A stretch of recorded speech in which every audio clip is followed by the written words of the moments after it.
Bienvenue à Méditons ensemble. Édition du lundi 11 août 2025. Notre méditation de ce matin est tirée du livre d'Ésaïe chapitre 40, le verset 31. Je cite, « Mais ceux qui se confient en l'Éternel renouvellent leur force. Ils prennent le vol comme les aigles. Ils courent et ne se lassent point.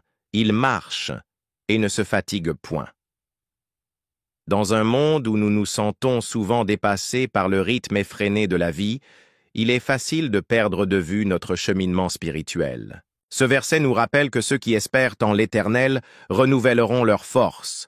C'est une promesse profonde qui répond à nos besoins les plus profonds d'endurance et de renouveau. En y réfléchissant, il apparaît clairement que notre force ne vient pas de nos propres efforts, mais de notre confiance en Dieu. L'image de voler sur des ailes comme des aigles est particulièrement puissante. Elle suggère une élévation au-dessus des défis de la vie, une perspective divine qui transcende nos limites humaines.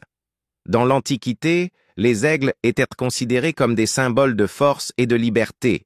Ils pouvaient voler plus haut que les autres oiseaux, souvent au-dessus des tempêtes, symbolisant la capacité à surmonter les difficultés. Pour notre croissance spirituelle, cela signifie ancrer notre espérance en Dieu, faire confiance à son calendrier et à ses voies. Il s'agit de renoncer à nos fardeaux et de reconnaître que notre force se renouvelle par la foi. Au XXIe siècle, cela peut se traduire par des pratiques quotidiennes de prière, de méditation des Écritures et de participation au culte communautaire. Ces pratiques nous permettent de rester concentrés sur Dieu et d'éviter les distractions qui épuisent notre énergie spirituelle.